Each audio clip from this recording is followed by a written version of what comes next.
എല്ലാവർക്കും നമ്മുടെ പുതിയൊരു വീഡിയോയിലോട്ട് സ്വാഗതം. അപ്പൊ പള്ളിപ്പെരുന്നാളൊക്കെ കൂടി ഏകദേശം ഒരു 4-5 ദിവസം നിന്നു. 5 ദിവസം വീട്ടിൽ നിന്നു. അപ്പൊ നമുക്ക് പോകേണ്ട സമയമായി.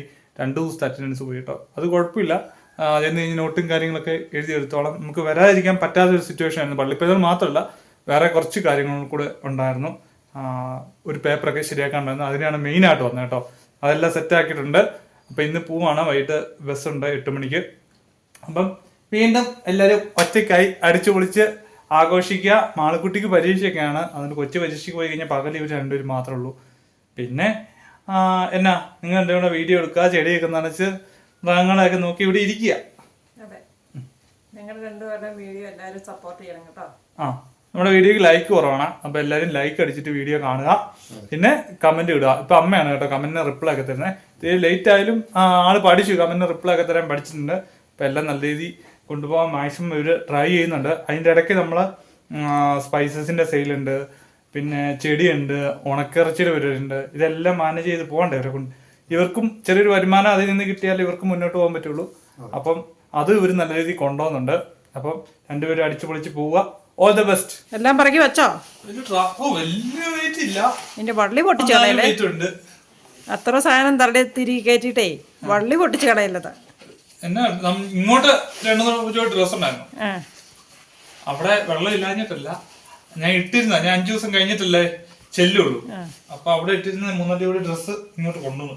എനിക്ക് ഇവിടെ ഇടാൻ വേണ്ടിയൊക്കെ പള്ളിപ്പെരുന്നാളൊക്കെ. അതൊന്നും അല്ല കേട്ടോ. ഇവന് അലക്കാൻ കഴിയല്ല ചേട്ട്. അവിടെ മുഷിഞ്ഞ തുണിയെല്ലാം കൂടെ ഇങ്ങോട്ട് കൊണ്ടുവന്നിട്ട് എന്നെ കൊണ്ട് അലക്കിച്ച് തിരിച്ച് തേച്ച് മിനുക്കി കൊണ്ടുപോകാൻ വേണ്ടി കൊണ്ടുവന്ന. എല്ലാവർക്കും ഇവരുടെ സ്വഭാവം അറിയാലോ. പിന്നെ അമ്മയുടെ പപ്പാടെ സ്പെഷ്യൽ ഇടിയിറച്ചിയുണ്ട്. പിന്നെ പിന്നെ കുറച്ച് ബേക്കറി ഐറ്റംസ് ഉണ്ട്. അത്രേ ഉള്ളൂ കേട്ടോ, വേറെ ഒന്നുമില്ല. ചാർജ് പിന്നെ ഇതിനകത്ത് തന്നെ ചാർജറും പവർ ബാങ്കും ഇപ്പൊ 4-ആയി. ATM കയറി വഴിച്ചെലവിനുള്ള പൈസ എടുത്തിട്ട് വേണം പോവാൻ. 5 മിനിറ്റ് നേരത്തെ പോവാണെങ്കിൽ അതാ നല്ലത്. കഴിഞ്ഞ പ്രാവശ്യം നമുക്ക് ബസ് മിസ്സായിട്ട് നമ്മൾ ഓട്ടോയ്ക്ക് പോയെ. അതെ അതുപോലെ ആയല്ലേ. അതെ, ഇറങ്ങുവാ. പ്രാർത്ഥനയൊക്കെ കഴിഞ്ഞു. ഈ വട്ടം പറഞ്ഞ് ഏൽപ്പിക്കാനുള്ള കാര്യങ്ങൾ എന്താണെന്ന് വെച്ച് കഴിഞ്ഞാൽ, നമ്മുടെ ആ സൈഡിൽ പ്ലാന്റ് പക്കയായിട്ട് കയറി വരുന്നുണ്ട്. അതിനൊരു പന്തലിട്ട് കൊടുക്കണം. ഒന്നെങ്കിൽ ഒരു മരത്തിന്റെ കാല് പെട്ടിയിട്ടിട്ട് ചെയ്യണം, നല്ല ഇരുമ്പിന്റെ പൈപ്പ് വെൽഡ് ചെയ്തിട്ട് ഒരു പന്തലിട്ട് കൊടുക്കണം. അത്യാവശ്യം നല്ല രീതിയിൽ കയറുന്നുണ്ട്. അത്രയും കയറുമെന്ന് ഓർത്തില്ല. ജെഡ് വൈൻ്റെ പ്ലാന്റ് ആണ്. അപ്പൊ അതൊന്ന് നോക്കിയേക്കണം. പിന്നെ ചേറക്കുട്ടിയെ നോക്കിക്കോണം. പിന്നെ നമ്മുടെ കോഴീനെ ഒരു 10-15 എണ്ണത്തെ കൊടുക്കാറായി കിടക്കണം. അതിനെല്ലാം പിടിച്ച് കൊടുത്തിട്ട് പുതിയ കുഞ്ഞുങ്ങളെ കൂട്ടിലോട്ട് കയറ്റി വിട്ടണം. പിന്നെ ഫെബ്രുവരിയിൽ വണ്ടിയുടെ ടെസ്റ്റിംഗ് ഉണ്ട്. നോക്കട്ടെ. ചിലപ്പോഴാണ് ടെസ്റ്റിംഗ് സമയത്ത് ഞാൻ വരേണ്ട വരും. നോക്കാം, സമയം കിട്ടുവാണെങ്കിൽ വരാം. പിന്നെ ബൈക്ക് ഷോറൂമിൽ സർവീസിന് കൊടുക്കേണ്ട സമയമായി. അതും കൊടുക്കണം ഉടനെ തന്നെ. പിന്നെ ബാക്കി ഇരിക്കുന്ന പെയിന്റ് അടിച്ച് തീർക്കണം. പിന്നെ പുറകെ കിടക്കുന്ന മണ്ണ് 2 പേരും കൂടെ പറ്റുന്നവരെ കുറേശ്ശെ മറ്റേ പണിക്കാരന്റെ ജോയിച്ചേട്ടനെ ആരെങ്കിലും കൂട്ടിയിട്ട് ഒരു 3 ദിവസം മണിക്ക് നിർത്തിയിട്ട് മണ്ണ് കോരി മണ്ണിട്ട് ഇടാൻ പറ കേട്ടോ. ഇത്തരം കാര്യങ്ങള് അടുത്ത മാസം വരുന്ന ചെയ്യണം. പക്ഷെ ഇടയ്ക്ക് ഞങ്ങൾ ഇച്ചിരി ചോറും കഞ്ഞിയൊക്കെ വെച്ച് കുടിച്ചോട്ടെ. ചോറും കഞ്ഞിയൊക്കെ കുടിക്കണം, അത് ഫസ്റ്റ്. സെക്കൻഡ് ഇത് അല്ല, പണികൾ മാത്രമേ ഞങ്ങളോട് പറഞ്ഞോളേ. അതുകൊണ്ടാ അത് നമ്മള് ഇത്തരം കാര്യങ്ങളൊക്കെ ചെയ്താലേ നമുക്ക് ഓരോ കാര്യങ്ങളും മുന്നോട്ട് ചെയ്ത് പോകാൻ പറ്റുള്ളൂ. പുറകെ മണ്ണ് കിടക്കുന്നോണ്ട് നമുക്ക് അതിൽ നടക്കാൻ പാടില്ലേ. അപ്പൊ ഇപ്പൊ പറയാൻ മഴ പെയ്ത് കഴിഞ്ഞാൽ പിന്നെ ഒന്നും നടക്കില്ല. അപ്പൊ പണിക്കാരെല്ലാം വെച്ചിട്ട് അത് കോരി ഇടുവാണെങ്കിൽ നമുക്ക് ഓരോരോ കാര്യങ്ങൾ ചെയ്യാം. ഞാൻ ഉണ്ടായിരുന്നെങ്കിൽ ചെയ്തന്നെ. ഞാൻ ഒരു 5 ദിവസം കൊണ്ട് ലീവ് എടുത്ത് കഴിഞ്ഞാൽ അറ്റൻഡൻസും പോവും. കണ്ടോണേഷൻ ഫീസ് അടക്കേണ്ടി വരും.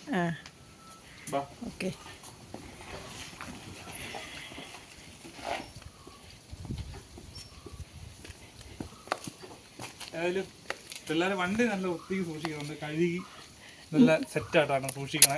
നിന്നെ പേടിച്ചിട്ട് ഞാനും പപ്പായും കൂടെ വണ്ടി ചെളി വീണ അന്നേരം ഒരു ബക്കറ്റ് വെള്ളം എടുത്ത് അന്നേരം കഴുകും. സാറെപ്പോഴാ വരുന്നതെന്ന് പറയാൻ പറ്റിയല്ലോ. അപ്പൊ ഒരാളെ നമ്മൾ വഴിന്ന് കണ്ടുകൂടി കേട്ടോ. ഞാൻ പോവാന്ന് കേട്ടപ്പോ ആണ്ട ചാടി കയറി വരുന്നുണ്ട്. എടാ പോവാടോ, ഇനി എന്നാ ചെയ്യൂടോ? ഞാൻ ആരോട് വഴക്കുണ്ടാക്കും? ആണോ? നല്ലതായിട്ട് പഠിച്ചോണം. +2 ആണ്. ഉഴപ്പിയേക്കല്ല്.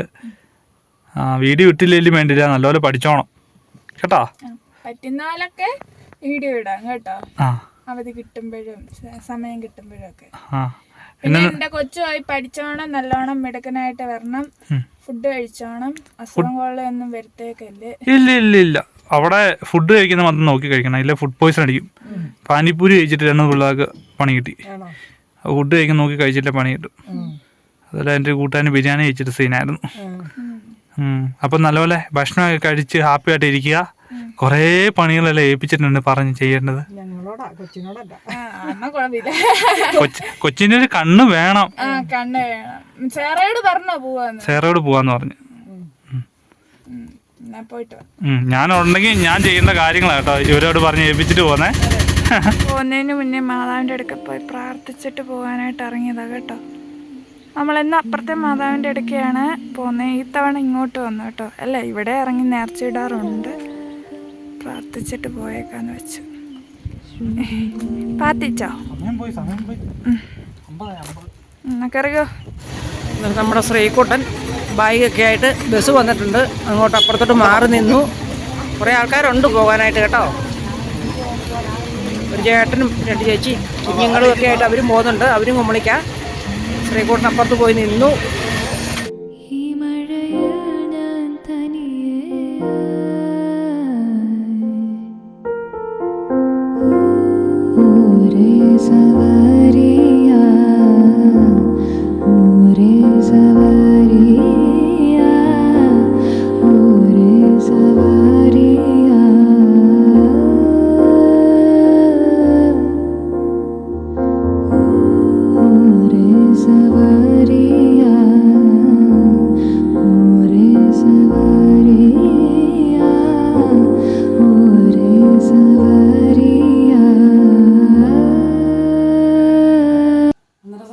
ഞങ്ങൾ ഉപ്പാറ് ടൗണിൽ കൊണ്ട് ബസ് കയറ്റി വിട്ടു. ആള് തിരിഞ്ഞ് നോക്കുന്നുണ്ടായിരുന്നു ബസ്സിലിരുന്ന് കേട്ടോ. പോയപ്പോൾ ഒരു ചെറിയ വിഷമമൊക്കെ ഉണ്ടായിരുന്നു. ഇവിടെ വന്നിട്ട് പോകുമ്പോൾ അവൻ എന്തായാലും വിഷമമാണ്. അവിടെ നിൽക്കുമ്പം ഇങ്ങോട്ട് വരണമെന്നാ ചിന്ത. പിന്നെ ക്ലാസ് കളയാൻ പറ്റിയല്ലോ. എന്നാണെങ്കിലും ആള് ഉഷാറാട്ടോ, കുഴപ്പമൊന്നുമില്ല. പിന്നെ ഒരു ചുമയൊക്കെ ഉണ്ട്, അതിൻ്റെ ഒരു ബുദ്ധിമുട്ടേ ഉള്ളൂ. അതുകൊണ്ട് വീട്ടിൽ നിന്ന് മാറി നിൽക്കുമ്പോൾ ഒരു വിഷമം പോലെ തോന്നുന്നത്, അല്ലാതെ വേറെ കുഴപ്പങ്ങളൊന്നുമില്ല. പിന്നെ കൂട്ടുകാരൊക്കെ എന്നും വിളിക്കുന്നുണ്ട്, വീഡിയോ കോൾ വിളിച്ചിട്ട്, എടാ നീ വാ, നിന്റെ ചുമയൊക്കെ ഞങ്ങൾ മാറ്റിക്കോളാം, നീ ഇല്ലെങ്കിൽ ഒരു രസമില്ല എന്നൊക്കെ കൂട്ടുകാർ വിളിച്ച് പറയുന്നുണ്ട്. നല്ല കമ്പനിയായി, ഇഷ്ടംപോലെ പേര് സുഹൃത്തുക്കളുണ്ട്. നമ്മുടെ വീഡിയോ കാണുന്നത് തന്നെ ഒത്തിരി പിള്ളേർ തൊടുപുഴക്കാർ തന്നെ ഉണ്ട് കേട്ടോ. തൊടുപുഴക്കാര്, കോഴിക്കോടുകാര്, കണ്ണൂരുകാര്, അപ്പോൾ എല്ലാ ആളും ബഹളവും ഒക്കെ ഉണ്ട്. പിന്നെ ആശാൻ നമ്മളെ വിട്ടങ്ങനെ ഒത്തിരി നാൾ മാറുന്നുണ്ട്. ആകപ്പാടെ 6 മാസം ചങ്ങനാശ്ശേരിയിൽ നമ്മൾ അവിടെ നിന്ന് ഞങ്ങൾ അവിടെ നിന്ന് പോന്നപ്പം 6 മാസത്തെ ഒരു കാലാവധിയിൽ അവൻ ഒറ്റയ്ക്ക് നിന്നു.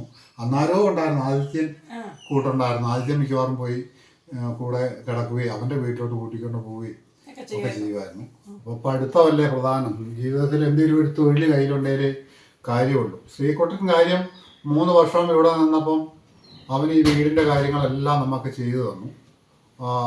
ചെറുപ്രായത്തിൽ തന്നെ അവനും പൊന്നും കൂടെ ഇത്രയൊക്കെ കാര്യങ്ങൾ ചെയ്തു. എന്നെ സംബന്ധിച്ചെന്ന് പറഞ്ഞു കഴിഞ്ഞാൽ ഞാൻ ഇതിനു മുമ്പ് കൃഷിപ്പണിക്കും മറ്റു കാര്യങ്ങൾക്കും ഒക്കെ നടന്ന ആളാണ്.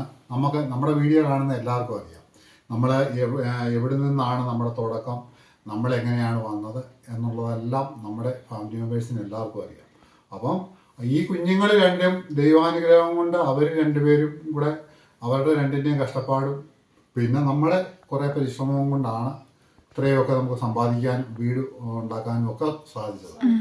അപ്പോൾ അതെല്ലാം ദൈവത്തിൻ്റെ ഒരു അനുഗ്രഹമാണ്. എന്നാൽ ഞാൻ ഓർക്കുമായിരുന്നു, വർഷങ്ങൾക്ക് മുമ്പ് നമുക്ക് വീടൊക്കെ ശോകമായിരുന്ന സമയത്ത് നമ്മൾ ഒരു അപേക്ഷയൊക്കെ വെച്ച് നമുക്കൊരു ലൈഫിൻ്റെ പെരയൊക്കെ അനുവദിച്ചു കഴിഞ്ഞപ്പോൾ അത് കുറേ ആൾക്കാർ കൂടി മകൾ നേഴ്സാണ്, അവർക്ക് അതിൻ്റെ ആവശ്യമില്ല, അങ്ങനെയൊക്കെ പറഞ്ഞ് ആ പെരയൊക്കെ തട്ടിക്കളാം.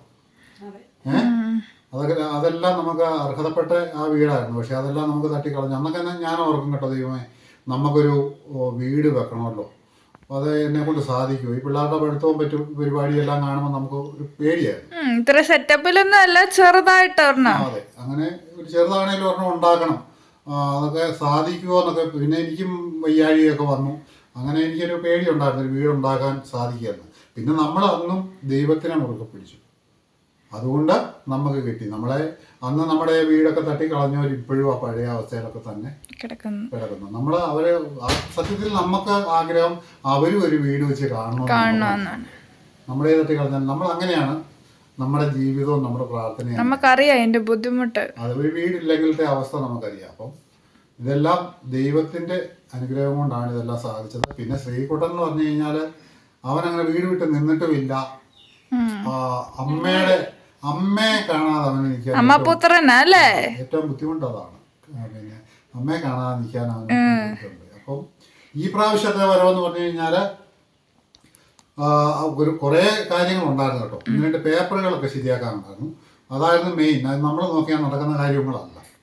അപ്പോൾ അത് മെയിനായിട്ടുള്ള ഒരു കാര്യമായിരുന്നു. ഒരു വരവ് എന്ന് പറഞ്ഞിട്ട് അവിടുന്ന് അവനിവിടെ വന്നിട്ട് തിരിച്ചു പോകാൻ 6,000 രൂപ 6,000 രൂപ ചിലവും കാര്യങ്ങളെല്ലാം കൂടെ കൂട്ടി. അത് നമ്മളെ സംബന്ധിച്ച് ഒരു വലിയ തുക തന്നെയാണ്. കാരണം പൈസ ഇല്ലാഞ്ഞിട്ടല്ല, അങ്ങനെ ഒരു തുകയൊന്നും നമുക്ക് കൂടുതലായിട്ട് മുടക്കാൻ പറ്റില്ല.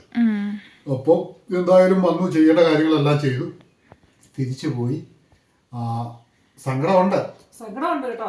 പിന്നെ ആള് ഇവിടെ 3-4 ദിവസം നിന്നാലും കൂട്ടുകാർ നോട്ടൊക്കെ ഇട്ട് കൊടുക്കുന്നുണ്ട്. അതായത് 2 ദിവസത്തെ ക്ലാസ് പോയി. ആ 2 ദിവസത്തെ ക്ലാസ് കൂട്ടുകാർ പഠിപ്പിക്കുന്നതൊക്കെ ഫോണിട്ട് കൊടുത്തിട്ട് വൈകുന്നേരം അത് എഴുതി പഠിക്കുകയൊക്കെ ചെയ്യുന്നുണ്ട്. എല്ലാ കാര്യവും അവർ ശ്രദ്ധിക്കുന്നുണ്ട് കേട്ടോ. വീട്ടിലെ കാര്യങ്ങളും യൂട്യൂബിന്റെ കാര്യവും മറ്റു കാര്യങ്ങളും അല്ലെങ്കിൽ പഠിത്തത്തിന്റെ കാര്യങ്ങളൊക്കെ ആണെങ്കിലും വളരെയധികം ശ്രദ്ധിച്ച് തന്നെയാണ് മുന്നോട്ട് പോകുന്നത് കേട്ടോ.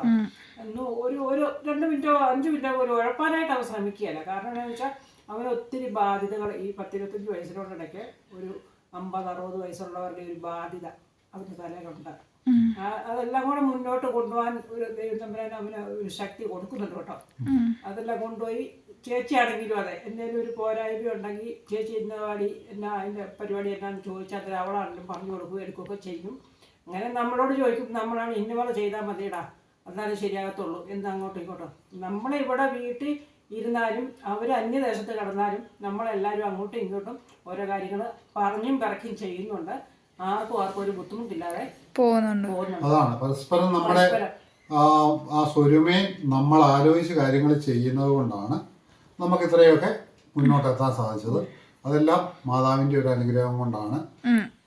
നമ്മൾ വന്ന വഴി ഒരിക്കലും നമ്മളിവിടെ നിന്നാ തുടങ്ങിയെന്നും എങ്ങനെയാ വന്നതെന്നും നമ്മൾ ഒരിക്കലും മറക്കുകയല്ല. അപ്പം ശ്രീകുട്ടനും പൊന്നും ആണേലും അവിടെ പിന്നെ പൂനെയിൽ ജോലിക്ക് പോയപ്പോഴാണെങ്കിലും പഠിക്കാൻ പോയപ്പോഴാണെങ്കിലും എപ്പോഴും അവിടെ കയ്യിൽ അല്ലെങ്കിൽ അവൾ ആ ദൈവങ്ങളെ എപ്പോഴും മുറുകെ പിടിച്ചുകൊണ്ടാണ് നടക്കുന്നത്. അതുപോലെ തന്നെ ശ്രീകുട്ടന് നല്ലൊരു വിശ്വാസവും കാര്യങ്ങളും ഒക്കെ ഉണ്ട്. പിള്ളേർക്ക് 3 പേർക്കും വിശ്വാസവും കാര്യങ്ങളും ഉണ്ട്. അതുതന്നെയാണ് നമ്മുടെ ഉയർച്ച. നമ്മൾ മറ്റുള്ളവരെ കൂടുതൽ വിമർശിക്കാനോ കളിയാക്കാനോ ഒന്നും പോകുന്നില്ല. അവരും കയറി വരണം, എല്ലാവരും നല്ല രീതിയിൽ പോകണം. അത് മാത്രമേ ഉള്ളൂ പ്രാർത്ഥന. അതനുസരിച്ച് നമുക്ക് അനുഗ്രഹം കിട്ടുന്നുണ്ട്. ഒരാളും നശിച്ചു പോകാനായിട്ട് നമ്മൾ ഒരിക്കലും പറയുന്നുമില്ല, കളിയാക്കുന്നുമില്ല. അതുപോലെ തന്നെ ഞങ്ങൾ 2 പേരും കേട്ടോ, നമുക്ക് സാമ്പത്തികമായിട്ട് നല്ല ബുദ്ധിമുട്ടുള്ള ആൾക്കാരായിരുന്നു. എന്നാലും നേരത്തെ തൊട്ടേ നമ്മൾ അത് കണ്ടു വളർന്നുകൊണ്ട് അതിന്റെ ബുദ്ധിമുട്ട് നമുക്ക് ശരിക്കറിയാം. ഈ കുഞ്ഞുങ്ങളെ അത് പറഞ്ഞ് മനസ്സിലാക്കി കൊടുക്കുകയും നമ്മളിങ്ങനെ വന്ന വഴിയാണ്, നമുക്ക് ബുദ്ധിമുട്ടുണ്ട്, സാമ്പത്തികം കുറവാണ്, മക്കളെ പഠിക്കണം. പിന്നെ ദൈവത്തിന്റെ അനുഗ്രഹം കൊണ്ട് മക്കൾ പഠിക്കുന്ന 3 പിള്ളേരെ കിട്ടി. അത് ഏറ്റവും വലിയൊരു സന്തോഷം. അത് ദൈവത്തോട് അതാണ്. ദൈവാനുഗ്രഹം ഉണ്ടെങ്കിൽ എല്ലാം ആകും. അതായത് നമുക്ക് നല്ല മക്കളെ കിട്ടും, നല്ല കാര്യങ്ങളെല്ലാം നമ്മുടെ ജീവിതത്തിൽ നടക്കും. അത് ദൈവത്തിൻ്റെ ഒരു അനുഗ്രഹം തന്നെയായിട്ടാണ് കാണുന്നത്. അപ്പം എല്ലാവരും ശ്രീകുട്ടന് വേണ്ടി പ്രാർത്ഥിക്കുക. അവന് തുടർന്നുള്ള നമ്മളെ വിട്ട് മാറിയൊന്നും നിന്നിട്ടില്ല.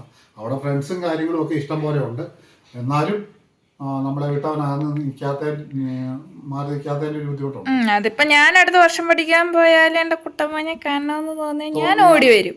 അതെ, ഓടി വരും. കുട്ടമ്മനെ കാണണം കേട്ടോ. കൊച്ചിനെയും ഈ പറഞ്ഞ പോലെ ഒരു കൊറേ ദൂരത്തേക്ക്, ഒത്തിരി ദൂരൊന്നും കൊണ്ട് വീടില്ലേ. പിന്നെ അന്ന് ഒത്തിരി ദൂരം കൊണ്ടുവിടുമ്പോഴാ സങ്കടം. അടുത്താണെ അത്ര സങ്കടമില്ല. ഇല്ല അങ്ങനത്തെ വിഷയമില്ല. ദൂരെയാണല്ലോ പ്രശ്നം. ജലദോഷം പിടിക്കും, ചിലപ്പോ ഒരു കാലിന് വേദന നടുവിന് വേദന പിടിക്കുമ്പോ മോനെ എനിക്ക് വയ്യ, എനിക്ക് നടുവിന് വേദന അല്ല കാലിന് വേദന എന്ന് പറയുമ്പോ നീ കെട്ടി കിടക്കെടുത്തോടങ്ങി പോരും. അതിപ്പോ അങ്ങനെയാണോ? അങ്ങനെ തീരുമാനിച്ചു. ആണോ? പഠിക്കാൻ പോയാ പഠിക്കുക. വൈകിട്ട് കിടക്കാൻ നേരം ഞങ്ങൾ 2 പേരോട് ഒരു കൊഞ്ചിച്ചുണ്ട്, അപ്പം മാറ്റി പറയാം കേട്ടോ. ശ്രീകുട്ടന് വേണ്ടി എല്ലാവരും പ്രാർത്ഥിക്കണം. അവനൊരു 10-20 ദിവസമായിട്ട് അവിടെ ഭയങ്കര തണുപ്പല്ലേ, അതുകൊണ്ട് ചുമയും കാര്യങ്ങളും ഒക്കെ ഉണ്ട്. സ്വെറ്ററൊക്കെ ഇടുമെങ്കിലും ഈ തലയിൽ കൂടി ഒന്നും പുള്ളിക്കാരൻ വെച്ചോണ്ട് നടക്കില്ല. ഇച്ചിരി നേരമൊക്കെ വെച്ച് കഴിയുമ്പോൾ ആവി എടുക്കുമെന്ന് പറഞ്ഞ് മാറ്റിക്കണം. അതുകൊണ്ട് ചെവി കാറ്റ് കയറിയിട്ടാന്ന് വന്ന് ചുമയൊന്നും കുറഞ്ഞില്ല. എന്തായാലും നമ്മുടെ ഫാമിലി മെമ്പേഴ്സ് എല്ലാവരും അവരോട് പ്രാർത്ഥിക്കണം. പഠിക്കാനുള്ള ബുദ്ധി, ശക്തിയും കഴിവും ഒക്കെ എല്ലാ മക്കൾക്കും ഉണ്ടാകട്ടെ എന്ന് നമ്മൾ ദൈവത്തോട് പ്രാർത്ഥിക്കുകയാണ്. എല്ലാവരും ഉയരങ്ങളിലെത്തട്ടെ. ഓരോ കുഞ്ഞുങ്ങളും പഠിച്ചു മിടുക്കനായി കാണുമ്പോഴല്ലേ നമുക്കൊരു സന്തോഷം.